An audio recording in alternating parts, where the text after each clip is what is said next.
no cars were harmed, no people were harmed during this video regarding opening a business in Vietnam, and that's the reason why many of you are watching our channel. You lose that human element. I was super scared.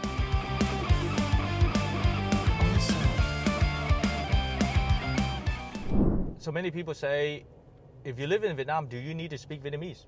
Do you have to be fluent in Vietnamese, read and write in order to live in Vietnam? And the general answer is no.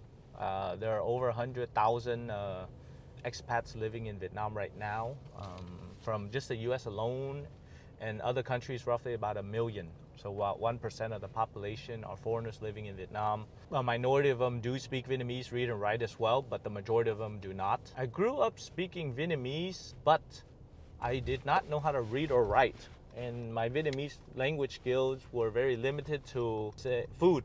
So I can say cơm tấm bì chả sườn nướng, which is the most in English we call syllables. But learning Vietnamese, I have to say, I will leave that to Phúc Mập. So you definitely check out Phúc Map's channel on how to learn Vietnamese. But from a perspective of Vietnamese American learning, is I started reading and writing at about 19 years old. I went to the temple, then at UCLA, I studied Vietnamese as well. And then when I started doing work in Vietnam, I started learning more Vietnamese through reading newspapers, watching movies, reading subtitles, and then of course in the legal field, writing contract, reviewing contracts. And that's how I improve and learn my Vietnamese. And even now, after about 23 years of learning Vietnamese, I'm at the level where I would say fluent, but my final goal would be, I want to be able to draft a full legal contract in Vietnamese without the assistance of my legal team. Okay, that would be the ultimate goal for myself in the Vietnamese side. And aside from that, I also want to get back to the Spanish. At one level, I have a Spanish minor and I studied in Spain. I would love to rehash that language skill in Spanish. And then of course, when my son studies Mandarin, I will study Mandarin again to improve that as well. Also, the main reason why you guys watch this channel is because of my knowledge and experience and our team's collective knowledge in doing business in Vietnam. So I'll share my personal experience, 10 years here, opening a law firm, opening a business consulting firm, partnering with Vietnamese, joint ventures, and also in the retail space. So having been in Vietnam for over 10 years and doing business here, including starting a law firm and running it, a business consulting firm, also joint ventures, having different partners, both locals and foreign, and various different retail businesses, and then advising on the law. Here are some of the things that I've learned regarding opening a business in Vietnam, and that's the reason why many of you are watching our channel for our collective knowledge as a team, and then my own personal knowledge as well. So one of the things about opening up a business in Vietnam is, as a foreigner, is you got to look at really the areas that you are restricted, or the WTO regulations regarding what you can open and what you can't, what kind of share percentage, and whether you need a special license to open that particular industry. So one example is the film industry. So I invested into a company called East Films, which collectively amongst the partners have over 50 years of experience and have done over 50 movies. Is foreigners can only have 49% or less of a film production company, including content creation, distribution, and then also holding investor monies and then distributing the money and profits as well. So that area is restricted because it deals with a lot of content, and you have to work through the Ministry of Culture and Tourism. Other areas such as retail, so we have a coffee shop, we open up Ken Coffee. It's actually very easy to open. There's no special licenses, just a simple coffee shop to open. We open up a bar and lounge. That one actually is a lot more work because you have to have the liquor license, you have to have an operation license after 12 a.m. Also, there are other items that you have to work with the police, and then the food safety. So that one's much more complicated, but it's not restricted. So as a foreigner, you can open it as well. But I highly recommend having a Vietnamese partner who understands the system to operate and run that as well. Other challenges, I think, in Vietnam is understanding how to work with your employees. Just because I have experience managing white-collared employees, from lawyers to marketing executives, to HR and accounting doesn't mean I have experience working with folks what we call basic frontline employees who deal in the retail space every day, such as baristas or bartenders or massage therapists. It's a different mindset, so you have to really understand each type of employee class, what is your target customers, and the service level that you want to give in order to determine what knowledge and skills you need to have regarding HR and HR policies. So I highly recommend you fully understand employee engagement, employee systems, helping employees, fringe benefits, and then how to engage and keep employees and talented individuals in order to grow your organization. It's much different than other parts of the world. So I think that area is part of the localization and understanding how to do business in Vietnam. If you want to do real estate development, that's another level. You need to have government relations, you need to have a strong financial and accounting team, and especially real estate law in order to do real estate development. But another level to that, which may be easier, is running an Airbnb or buying an apartment and then renting that out. That's pretty good passive income as well. Other challenges I see are some of the hidden challenges that you may not recognize in Vietnam if you are doing business here, such as how to work with the local government agency, how to get the special licenses, working with the tax authorities, and also working with the police if you need to. So knowing which organizations or government entities to work with and how to work with them and the structure is something that are intangibles or hidden costs of doing business in Vietnam. Huge difference. So I try to tell you the differences of me and what I learned in the last 10 years is regarding driving. So I am here right now in the Empire City area. I got my Vietnamese driver's license, I think was in 2019. And actually it was a conversion from my U.S. license to my Vietnamese license. I never actually had to take the exam in Vietnam because I've been driving since I was 16 years old. So roughly about 26 years. And as a illustrative story, in 26 years since I was 16 years old, in the United States, I got 2 tickets, 2 speeding tickets, right? And in Vietnam, I started driving in 2020, so about 3 years ago. Until now, I've gotten 8 tickets, right? So it's 4 times as much, but in 10 times less of the driving time that I drove here in Vietnam. Some of the things that I learned, at the beginning I didn't dare drive at all just because it's way too difficult. As you can see, there are a lot of motorbikes. There are 43 million motorbikes and right now about 7 million cars. So I am driving here in Vietnam, which may be something that you may find impossible, but I always say the difficult I'll do today, impossible I'll do tomorrow. I was always able to drive, but only in the countryside, and I was super scared. But now, as you can see, I'm actually driving here. We're gonna head over to Thủ Thiêm 2 bridge, which is the newest bridge going into the city, which is the route that I normally take to work every single day to get to the office. So we're gonna go over there, and as you can see, the further you get into the city, the more crowded, the more motorbikes, and also the more bad drivers. If you really think about it, in countries that use a lot of cars, there would be 5 people in the car, and the best driver would always be driving. So that means that the top 20% is driving. Whereas in Vietnam, those 5 people are driving 5 motorbikes. So there are actually 4 people, or 80% of those people are bad drivers in Vietnam. And then sometimes now with the proliferation of cars, the bad motorbike drivers are driving cars and they drive their cars like they drive their motorbikes. So it's actually even worse because the cars are bigger, more metal, and can cause more damage if there's any accidents or incidents. What I learned is don't rush, right? If you just drive very slowly, I treat driving as a meditative process. I try to be very peaceful. I always look forward, except for this time looking at you, but I mostly look forward.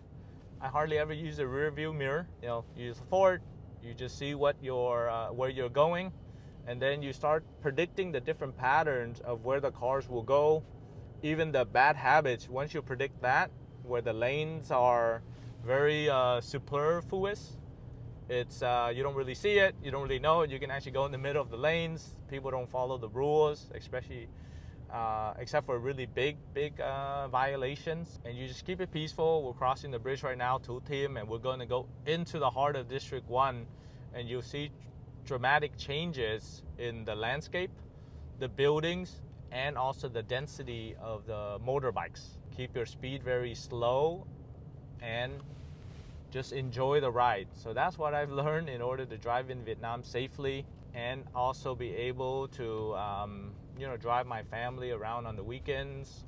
Also to go to the provinces as well. That's a totally different strategy in driving. But with that said, I still do not enjoy driving in Vietnam. And so, as I drive, we're going into the heart of the city. There's a big bus in front of us, so you can't see too much. I'm going to go over to Lê Duong Street. So our office is here in Lê Thanh Tông on the left. We're going to go Lê Duong, which is what we call the consulate row, or many of the consulates, including the U.S. consulate. And as you can see, as long as I keep the pace very slowly, and now we can see the emergence of all the motorbikes as well. Stay in your lane. Stay calm. People might cut you off. Just be peaceful about it. I don't believe in honking a lot, just because it's unnecessary, and as a matter of fact, people don't listen anyway. So I just go with the flow, and then I'll get to the place.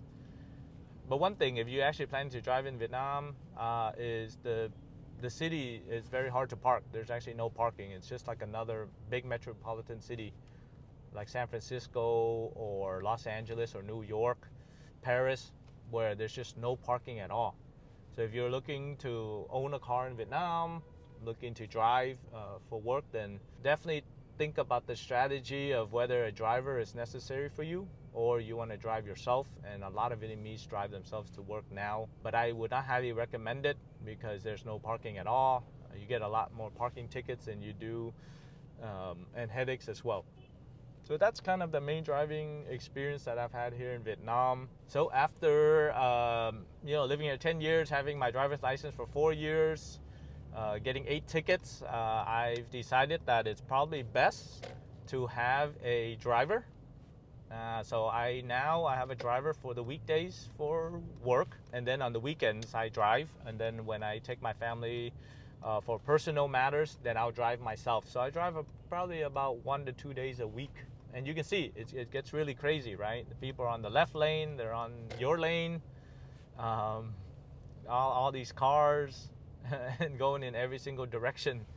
So if you had to drive every day in this, you'd be very stressful. And I think one of my best decisions was to get a driver so that I can alleviate some of the stress and really just take care of work, be more productive, and not be so stressed out. And that's why I only drive on the weekends. And the weekends is totally different. A lot less cars, a less people out. So the driving experience is much, much different than during the weekday when I need to go to work, when I need to take care of items and meet clients. So I don't recommend driving during the week, just on the weekends. That all in all is my driving experience. It can be done if you want to drive in Vietnam. I know a lot of foreigners who drive in Vietnam. If you live in the countryside or the beach towns, then definitely getting a car makes sense. But for me, I am very happy with having a driver to take me around, and I drive on the weekends to take my family for personal outings and activities. So that is what I learned about driving in Vietnam. So I'm going to talk a little bit about why I moved back to Vietnam to do business, so economic reasons, but I'll give a slight brief history about myself. So I was born in 1981, and I left Vietnam in 1983, came to the U.S. in 1986, and then I was educated there, and I moved back to Vietnam in 2013. And the main reason why I moved back to Vietnam, roughly about 2009, Vietnam started to join the negotiations of the Trans-Pacific Partnership Agreement, what we call the TPP. And then the United States joined as well in roughly about 2011. So I realized of this agreement, which would really set the stage for the next 50 years of trade, to be honest, as it covered over 60% of all the trade. And I wanted to be the foremost expert in this area as a U.S. attorney as a U.S. business person and a business owner. So I want to be the foremost expert on U.S.-Vietnam bilateral trade before anybody else had that expertise. So I studied the agreement. I followed it through the U.S. Trade Office, through the Vietnam Foreign Affairs Office. And that's when I started having the notion around 2009 that I should, that's when I opened up my law firm. I graduated from my Doctor of Law. Realized that I need to start looking at Vietnam as a great option to do business. And then I studied up. Vietnam's economy was growing at that time about 8 to 9%. So one of the fastest GDP growth rates in the world. And now it's still 7%. So Vietnam is still poised to be one of the growing economies in Southeast Asia for sure, to overtake all the countries except for Indonesia, and one of the fastest growth rates in the world. So when I saw that, and Vietnam still developing, this was about 15 years ago, Vietnam's rapid growth, infrastructure, internet, and the many opportunities, and as a Vietnamese American bilingual bicultural attorney, I felt I had a lot of competitive advantages in order to move to Vietnam, set up the office in Vietnam. So in 2013, I had the chance to talk to my partners to move and to operate the office in Vietnam. Of course, starting off, it was difficult.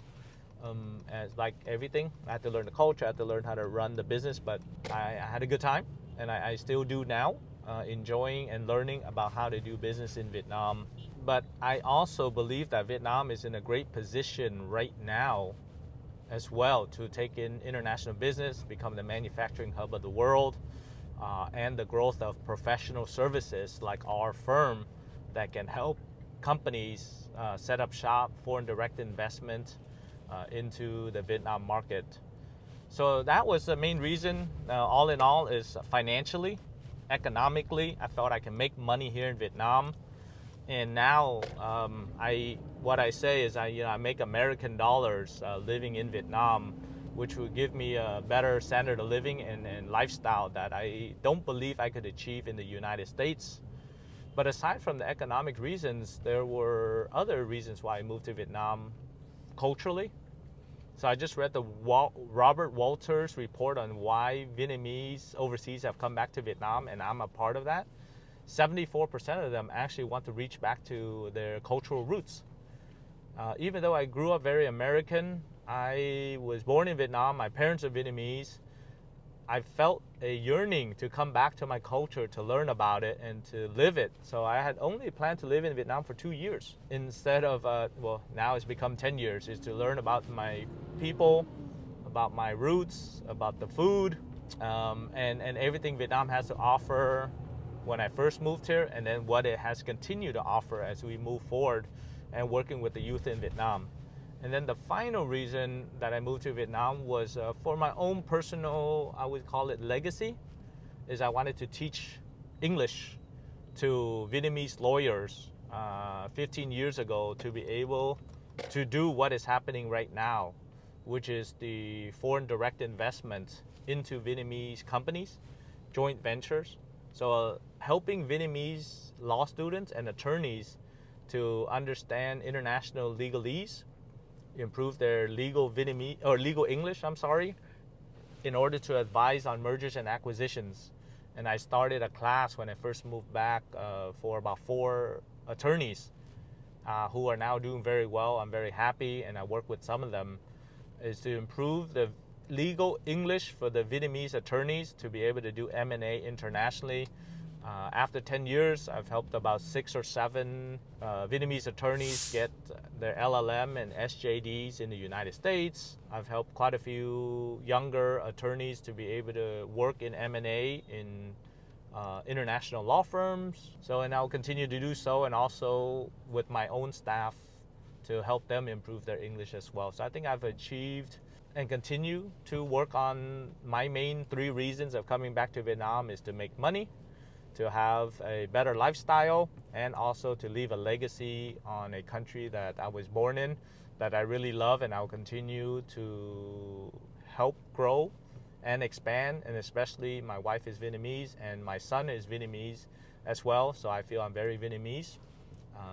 And that will be something that I'll continue to build upon as I live here for right now indefinitely. And that's kind of my journey to reconnecting and coming back to Vietnam, and the main reasons why I came here to open the office in 2013. Love it, and I'm not looking back. And of course, being here for over 10 years now, there's certain things that both culturally, socially, and then also professionally that you should, or I should and should not do in Vietnam. One of the things that you should not do in Vietnam from a cultural standpoint, I think applying too much of the American or systems. So when I first moved to Vietnam, I applied a lot of my mechanical and technical and technological skills in creating forms, using systems, and then not really interacting with the potential clients. And I was not getting a lot of responses for my forms. And I was wondering, how come we're not getting so many leads, right? And people kept on calling me. I didn't want to talk to them. I said, fill out my form. And that became too robotic, because the Vietnamese are very intimate people, and they love people and interactions. So if you're too systematic or you're too form-based, then you lose that human element. So that's one thing I learned, and now what I do is I batch. So if I get about 5 to 10 leads a week, then I will actually batch it. I'll give them a call after my staff have vetted through them. I'll give them a call and say, hey, this is attorney Ken Yeung. We thank you for working with us, but I just have a form so I can get more information from you. Please fill out the form and one of our staff will work with you. So I think like 3 minutes or 5 minutes, and I can do about 10 to 15 of those a week. And that makes them feel connected, that they talk to the attorney, and then after that, the work gets done. So just by making that small tweak, I was able to get more leads and also close more deals, and for the staff to work on as well.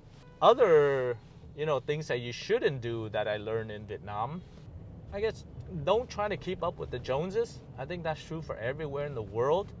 Rich people in Vietnam are extremely rich. I mean, we're talking about multi-million, even billionaires. So I would say one thing is, don't try to keep up with them, because not only do they have money, they have a lot of free time.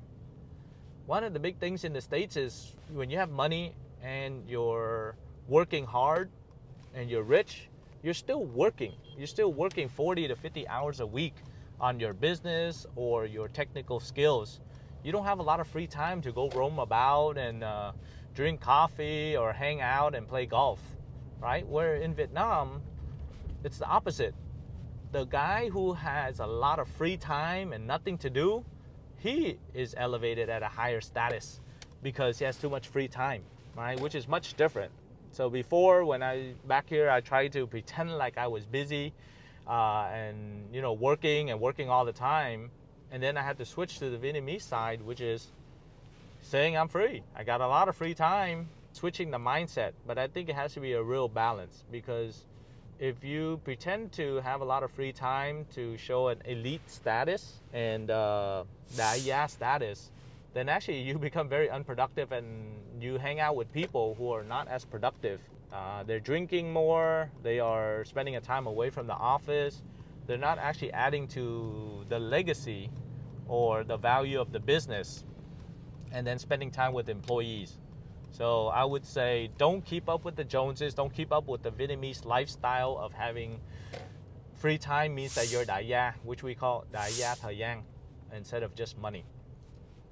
Just do what you feel is important, find your legacy, and add the value to what you feel will make you happy. And the final thing that I would say that you should not do in Vietnam, this is especially for the men who come back here, is to spend so much time going out, going to bars, going to clubs, going to party.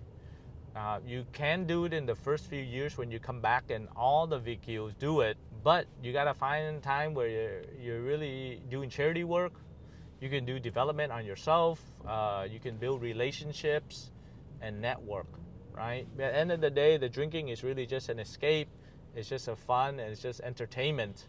But when you hit 40 or 50 years old, you also should do some passion projects, right? That doesn't make you money, but it really makes you happy and it adds something to Vietnam. And the big reason why I know that you came back to Vietnam is to do something meaningful, productive, and adds to your legacy in Vietnam. So I would say party for the 1 or 2 years, enjoy, but then after that work on some passion projects that will add to your legacy when you're gone, because we won't be able to bring anything with us when we're gone. It's just enjoying the time here in Vietnam while we're here. Those are some of the things that very personal to me that I want to share with you, which normally we don't share on our channel, and hopefully it'll give you some insight into me as a person, and then our channel as a whole. So this comes to maybe an epiphany, or my quote-unquote profound thought of having lived in Vietnam for 10 years and doing business here for 15 years is what I see the future of Vietnam economically and socially. So as I've always stated in my videos, I think Vietnam is on the cusp of having 3 main areas be extremely important. One is to be the manufacturing hub of the world with China because of the labor force, the intelligence, and the hardworking nature of the people moving up in the manufacturing chain in higher technology, better technology, great programmers and engineers, and also the innovation that will come and continues to grow with the support of the government for startups and innovation. The second area is education. Vietnam puts a lot of emphasis into educating their kids, spending money on international schools, on great universities, and studying abroad. So when you continue to invest into education, the next generation will be better and continue to be better all the time. So investing in, if you are a education related business, investing into Vietnam is great. If you want highly educated and talented population, coming to Vietnam is also great in that field. And then finally, I think from a social standpoint, the Vietnamese youth is truly the future of Vietnam. 70% of the people are under 35 years old, and 50% of them are under 30 years old. And the majority of them were born after the U.S.-Vietnam War, 1975. They grew up with technology. They grew up with Facebook, with YouTube, with Salesforce, or any one of these what we call international firms, international experiences, and the openness of the Vietnamese youth will continue to grow as they get older and more knowledgeable based on their experiences in their teens and in their 20s. They'll bring it in their 30s and 40s to really innovate Vietnam, bring many chances and opportunities that do not even exist right now, especially technology based with ChatGPT and also AI as well. And of course, I think the creativity of the Vietnamese youth will bring Vietnam to another level of marketing. Why the U.S. is so branded as this amazing country that can produce high quality products, Nobel Prizes, and individuals, it's not necessarily the core of their knowledge or the people. It's the marketing and the branding. And I can see big agencies, even within our own marketing team and our own branding team, is the innovation of how to sell yourself as an individual, and you do it collectively as a country.